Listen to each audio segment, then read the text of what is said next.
Somewhere between your grandpa's smoker and his favorite rocking chair, he forgot to pass down 25 game-changing tricks that could transform your grilling game. But don't worry, I got you.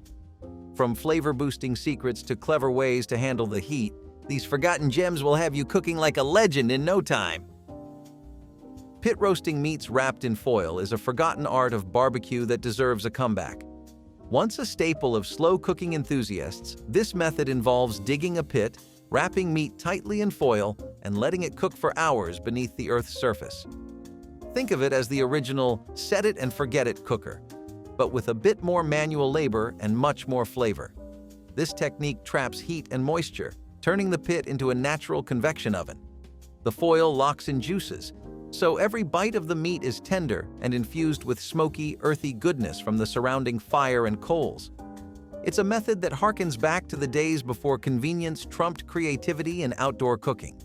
Interestingly, foil pit roasting became more popular after aluminum foil gained mainstream use in the 20th century. Before that, people used banana leaves, corn husks, or even clay to protect the meat from ash and dirt. Modern foil might not be as romantic, but it sure beats trying to peel cooked clay off your dinner. This method is perfect for large cuts like brisket or pork shoulder, but it's also a conversation starter. Just be prepared for a few raised eyebrows when you tell friends, "Dinner's in the yard," literally. Cooking meat in a clay pot is an ancient method that deserves a standing ovation in the Barbecue Hall of Fame. The porous nature of clay allows heat and moisture to circulate evenly, creating a natural steaming effect that keeps meat tender, juicy, and infused with subtle, earthy flavors. Think of it as the OG slow cooker, but with way more character. Historically, clay pots have been used for everything from roasting lamb in the Middle East to preparing pork in traditional Mexican barbacoa. The beauty of this method lies in its simplicity. The pot acts like a mini oven, trapping juices and flavors without the need for constant basting. It's a one-pot wonder, literally. Clay pot cooking is also eco-friendly, making it a win for both your palate and the planet. But be warned, dropping one of these pots on your patio is not the same as breaking a modern casserole dish. That's history shattering underfoot. So why did this method fall out of favor? Blame the rise of metal pans and non-stick surfaces? But for those who crave authentic barbecue with a side of tradition, it's time to dig out Grandma's clay pot, or grab one online. Long before basting brushes and marinades became staples of the barbecue world, pit masters had a simple, genius trick: wrapping meat in banana leaves or foil to lock in moisture. This method doesn't just prevent meat from drying out, it creates a steamy cooking environment that infuses flavor and tenderness in every bite. Banana leaves, still used in traditional cuisines like Mexican, Filipino, and Hawaiian cooking, bring more to the table than just moisture retention. They add a subtle herbaceous aroma to the meat that's downright irresistible.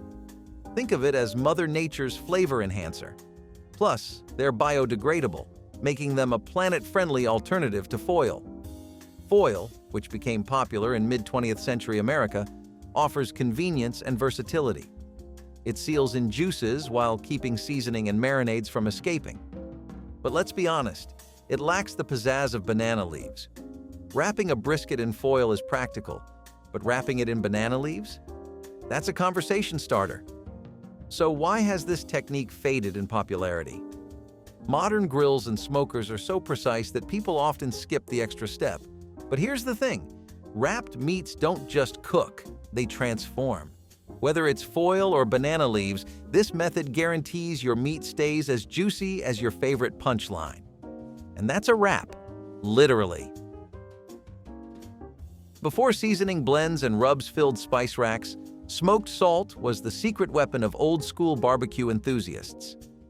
This simple but powerful ingredient adds a depth of smoky flavor to meat even before it hits the grill. It's like giving your steak a head start on the flavor race, and trust me, it's always a winner. Smoked salt is made by slowly smoking coarse sea salt over wood, allowing it to absorb rich, smoky aromas. Depending on the type of wood used, like hickory, applewood, or mesquite, the flavor profile can range from subtly sweet to boldly earthy. It's essentially a campfire in crystal form. This technique was particularly handy before smokers and wood chips became mainstream. Back then, if you wanted smoky flavor, you didn't have fancy gadgets. You had smoked salt. A sprinkle on a steak or pork chop before grilling infused it with that signature barbecue taste, even over a plain charcoal fire. So why has smoked salt taken a back seat? The rise of pre-mixed seasonings and rubs pushed it out of the spotlight. But here's the twist. Smoked salt is making a quiet comeback among flavor purists. It's versatile and natural and elevates meats without overpowering them. Grilling on a cedar plank was once the pinnacle of sophistication in outdoor cooking. Picture it, a beautifully filleted salmon or a seasoned chicken breast resting on a smoldering slab of cedar, absorbing that rich, smoky aroma as it cooked. It wasn't just a way to make food, it was a way to make a statement. In the mid-20th century, this technique was all the rage at backyard gatherings. Cedar planks added a unique flavor and acted as a buffer between the food and the flames, preventing overcooking or burning. Today, cedar plank grilling is more of a niche practice, often reserved for culinary enthusiasts who enjoy experimenting with old-school methods. Well, convenience struck again. Pre-seasoned meats, non-stick grill mats, and high-tech gadgets took center stage, pushing the humble cedar plank to the sidelines. Let's face it, soaking a wooden board for hours before grilling doesn't exactly scream weeknight dinner. That said, cedar plank grilling is still a gem for those willing to try it. The oils in the cedar wood infuse the food with a flavor that's hard to replicate. Just make sure you're using untreated cedar, unless you're into the taste of chemicals. Once upon a time, adding a pan of water inside the grill was a go-to trick for barbecue enthusiasts. This clever technique helped maintain moisture, stabilize temperature, and prevented those dreaded dry briskets or parched pork chops. It's the original moist maker. And it works like a charm. The water in the pan evaporates as the grill heats up, creating a humid cooking environment. This trick keeps the meat juicy and also helps regulate temperature by absorbing and evenly distributing heat. It's like having a built-in humidity control system, only without the bells and whistles of modern gadgets. This method is especially handy for low and slow cooking, where meats spend hours on the grill. Think of it as giving your ribs a relaxing sauna session. And the best part? It's as simple as filling a disposable pan with water and placing it beneath the grates. Some pros even add aromatics like herbs or citrus to the water for an extra flavor boost. So why did this trick fall out of favor? Newer grills and smokers come with advanced features that offer precise control over temperature and moisture, making the humble water pan seem a bit old-fashioned. But for anyone using a classic charcoal or basic gas grill, this trick is an unsung hero. Wrapping meat in bacon before grilling is a trick so genius it should come with its own theme song. This once popular practice served two mouth-watering purposes: locking in moisture and adding that signature smoky, savory flavor that only bacon can deliver. It's the culinary equivalent of wrapping a gift, with bacon being the ribbon everyone wants to eat first. As the bacon cooks, its fat renders, basting the meat and keeping it juicy while adding layers of rich, smoky goodness. It's especially effective for leaner cuts like chicken breast, pork tenderloin, or even filet mignon. Basically, anything that could use a little help in the flavor department. Bacon acts as both a shield and a flavor bomb, making it the ultimate multitasker of the barbecue world. While still seen occasionally in dishes like bacon-wrapped jalapeno poppers or scallops, the practice has become less common for larger cuts of meat. Blame modern trends toward leaner cooking or the rise of pre-mixed rubs and marinades. For those who dare to bring it back, remember this: the key to success is using thin-cut bacon to ensure it crisps up nicely. After all, soggy bacon is a crime against grilling. When it comes to traditional barbecue, nothing says old school like roasting meat over a fire pit with rocks and wood. This ancient technique dates back thousands of years, long before gas grills or ceramic smokers were even a glimmer in humanity's culinary eye.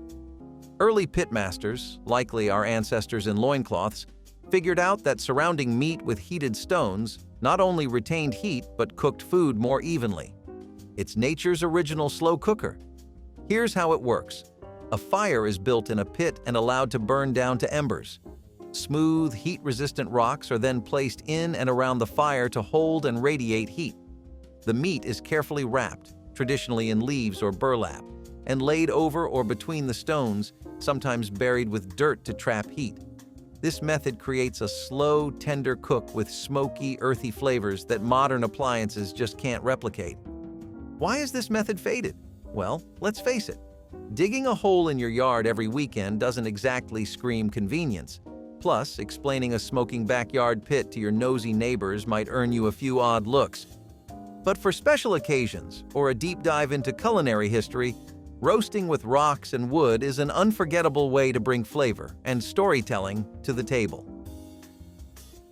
Before we all got carried away with wood chips and fancy gadgets, there was a simpler yet incredibly effective trick for infusing flavor into barbecue meats, using citrus peels in the coals.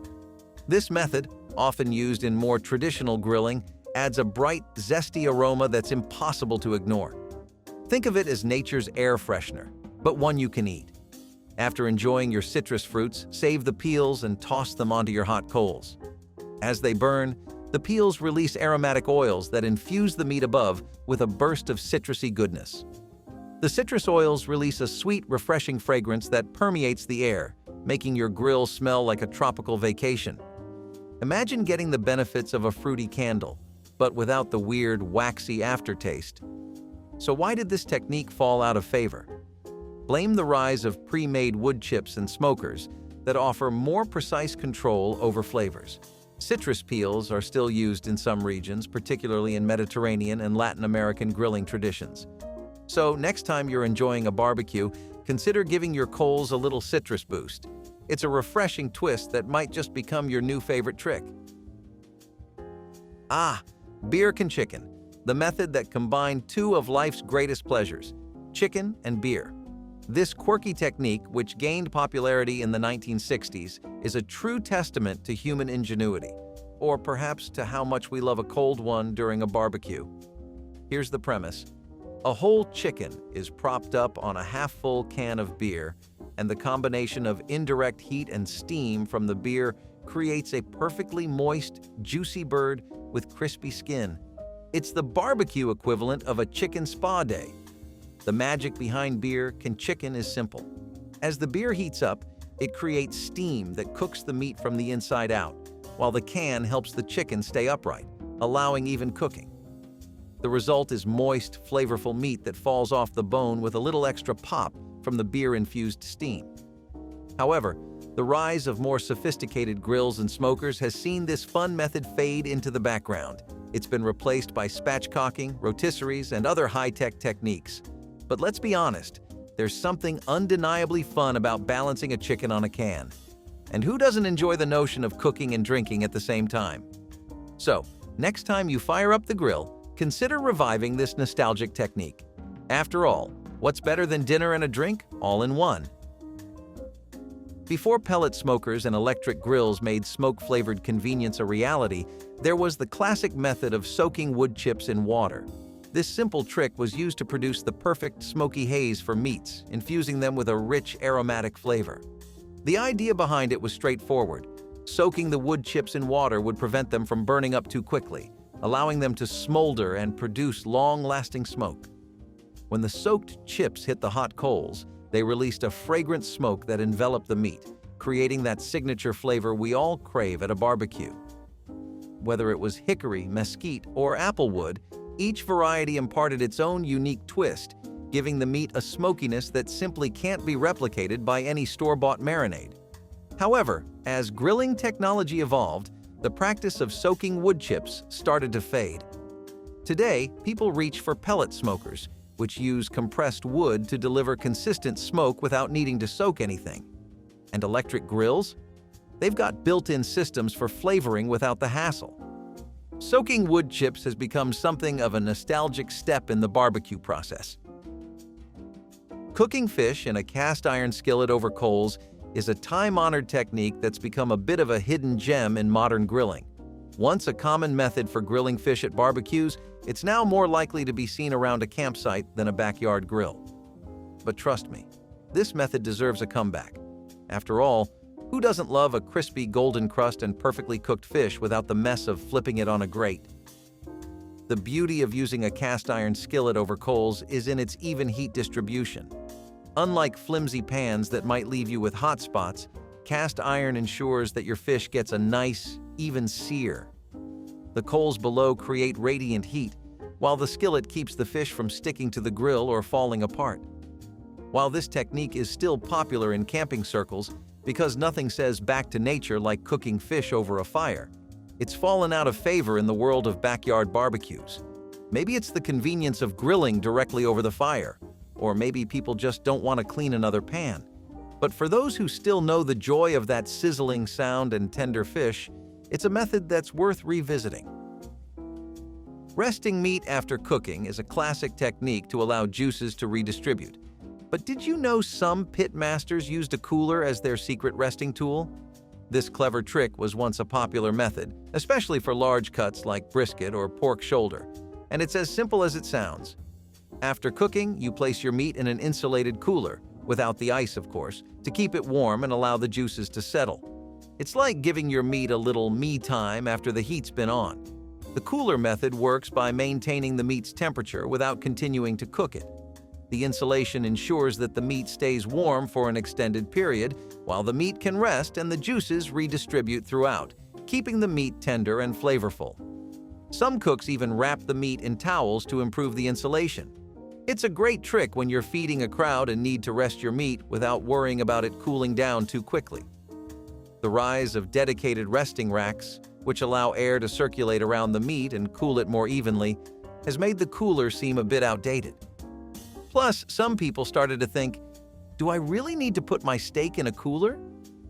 But for those who know, a cooler is a great way to keep your meat hot and juicy until it's time to carve. In the 1950s and 60s, liquid smoke was the fast track to achieving that smoky barbecue flavor without needing a smoker or hours of slow cooking over wood. This magical elixir, made by condensing smoke from burning wood into liquid form, allowed people to quickly infuse meats with a rich, smoky taste that would normally take hours to develop. It was like having a barbecue in a bottle, perfect for those who were more interested in convenience than tradition.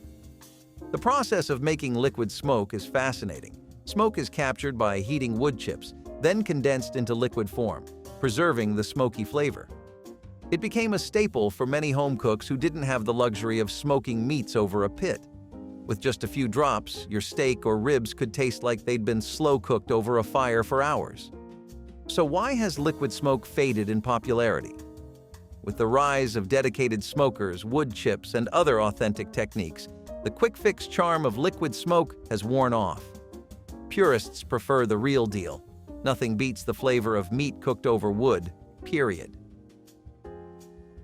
Grilling vegetables in a grill basket was once a beloved method for getting perfectly cooked veggies with just the right amount of char. The idea was simple. Toss your cut vegetables into a mesh basket, close it up, and place it on the grill. The heat would cook the veggies evenly, while the basket kept everything contained. No more lost peppers or runaway zucchini falling through the grates. It was the vegetable lover's dream, ensuring you could cook your produce without worrying about it turning into a charred mess. The rise of grilling trays, skewers, and even grill mats has made the trusty basket seem a little old-fashioned. Some new tools offer even more versatility, with better heat control and ease of use. Let's face it, some people just enjoy the thrill of watching their veggies slip through the grates and develop those signature grill marks. Still, the grill basket deserves its time in the spotlight. It's perfect for soft vegetables like onions, mushrooms, and asparagus, which might otherwise end up on the grill floor, literally.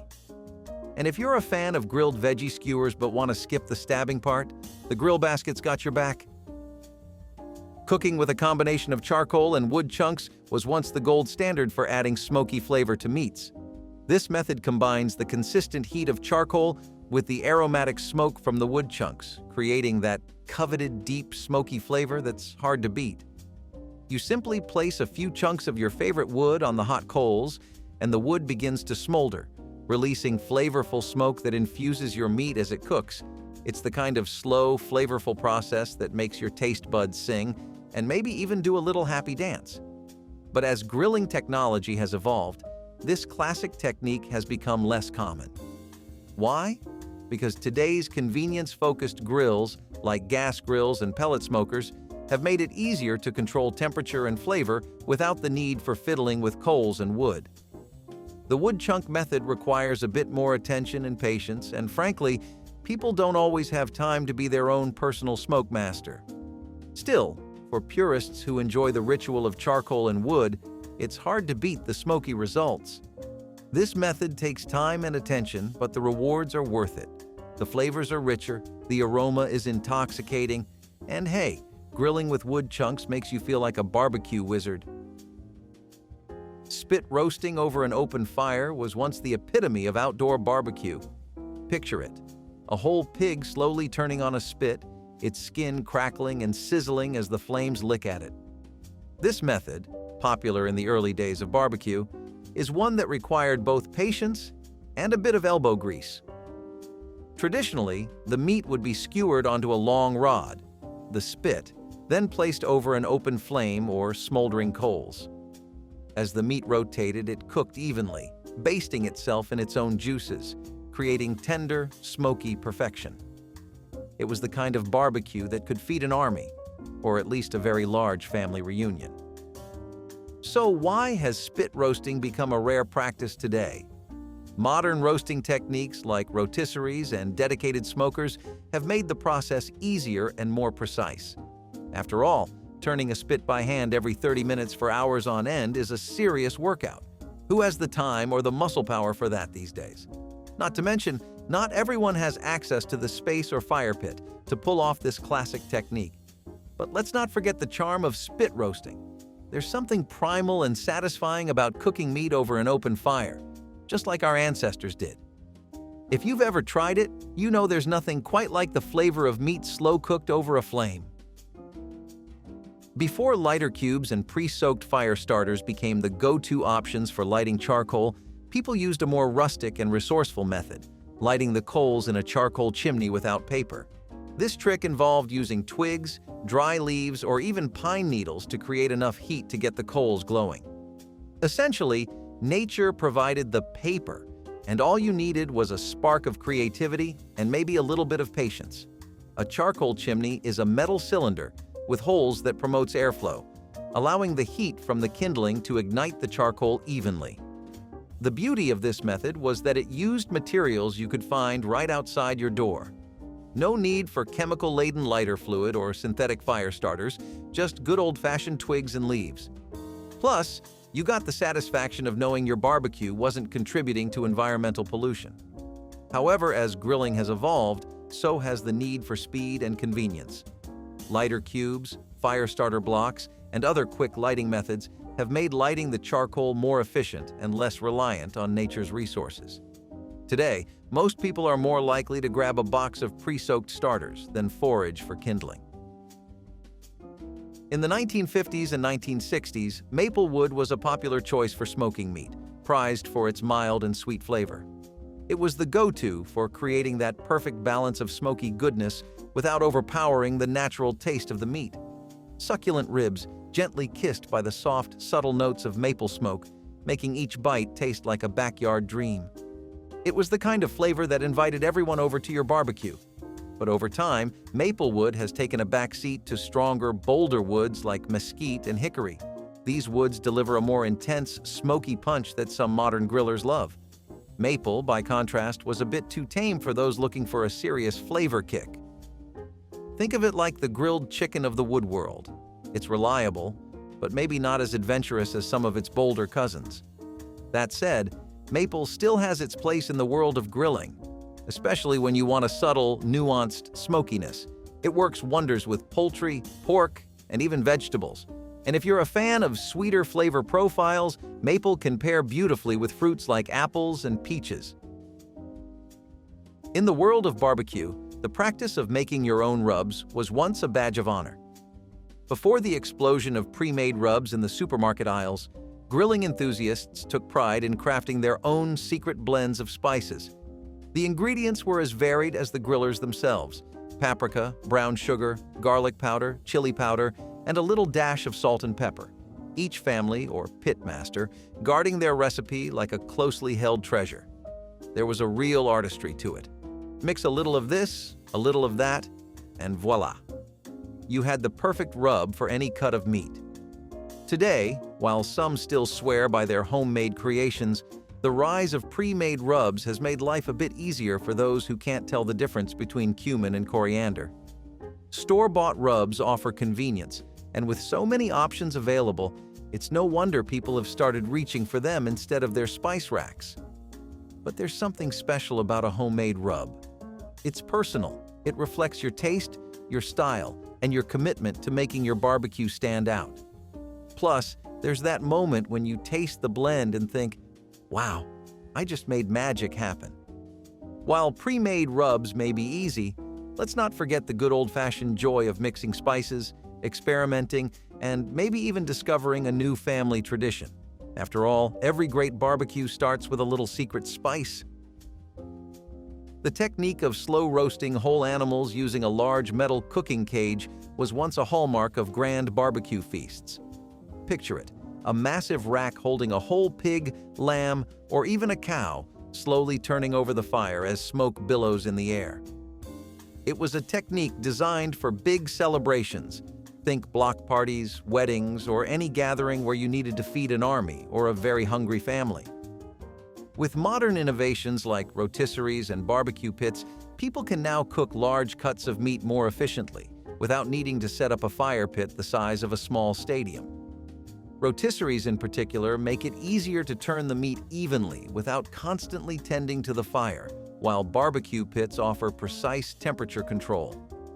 Let's be honest, those large metal cages are a lot of work, and not everyone has the backyard space to pull off such a majestic feat. For those who appreciate the art of traditional barbecue, the cooking cage still holds a certain charm. It's not just about the food, it's about the spectacle. Cooking meat inside a sealed clay oven or pit is one of the oldest methods for slow roasting. The technique involves digging a hole in the ground, filling it with hot coals, and placing your meat in a clay pot, or wrapping it in leaves before sealing the pit. The heat and moisture inside the sealed environment created the perfect conditions for tender, juicy meat that practically fell off the bone. It was a cooking method that was as much about patience as it was about flavor.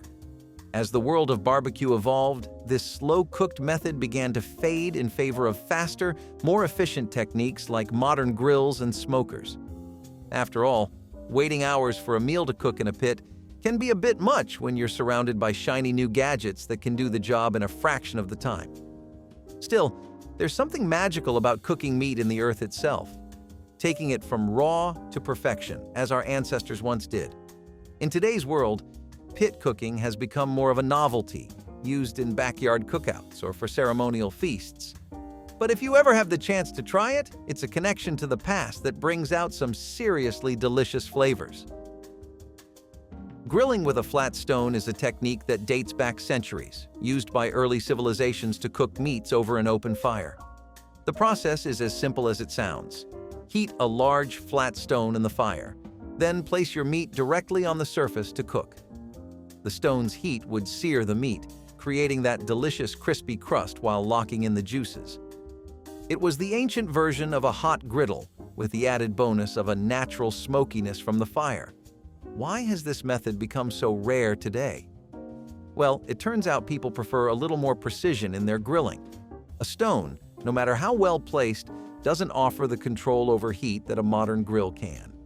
Hauling a massive flat stone around is a workout on its own, never mind the challenge of finding the perfect rock. And let's not forget that modern grills have perfected that sear, while flat stones might not always deliver consistent results. For those who enjoy the art of old-school grilling, the flat stone method has its charm. It's the kind of technique that connects you to the roots of barbecue, where you're relying on nothing but fire and nature to cook your food. So if you've got a stone, a fire, and a craving for adventure, why not give it a try? You might just discover that grilling on a flat stone isn't as outdated as it sounds. Rotisserie grilling, the classic method of slow roasting meat while it turns on a spit, was once a barbecue enthusiast's best friend. Picture this: a whole chicken, a roast, or even a rack of ribs spinning lazily over an open flame, its juices basting itself with every turn. It's the culinary equivalent of a spa day for meat: slow, steady, and undeniably delicious. This technique, where meat is evenly cooked by rotating on a spit, creates that golden, crispy skin and tender interior we all crave. As grilling has evolved, rotisserie grilling has slowly been replaced by faster methods like direct heat grilling and smoking. Who has the time to wait for an hour or two for that perfect roast when you can throw a steak on a grill and have it ready in minutes? Rotisseries demand patience, and in today's world of instant gratification, patience isn't exactly a virtue we're known for. For the true barbecue purist, rotisserie grilling holds a special place. It's a method that turns cooking into an event. It's not just about eating, it's about the process, the tradition, and the satisfaction of watching your meat slowly transform into a mouth-watering masterpiece. The low and slow method of grilling was once the gold standard for making tender, juicy meat. This technique involves cooking meat over low heat for extended periods of time, sometimes up to 12 hours. It was perfect for tougher cuts like brisket or ribs, which benefit from the slow cooking that breaks down the collagen and fats. The result is a melt-in-your-mouth experience that has barbecue enthusiasts swearing by it for generations. It's a method that says, "I've got all day and I'm not rushing this masterpiece." Why has the low and slow method fallen out of favor? With the rise of gas grills and faster grilling methods, the patience required for slow cooking isn't something most people are willing to commit to anymore. Gas grills are convenient. Just turn the dial and you're ready to go. Low and slow, on the other hand, is like the slow-brewed coffee of grilling. You can't rush it, and in today's fast-paced world, that's not always what people are after. However, the beauty of low and slow is undeniable. The deep, smoky flavors, the tender texture, it's the kind of barbecue that gets talked about long after the last bite. If you enjoyed today's video, make sure to like and subscribe. Also, comment down below if you learned some new tricks today.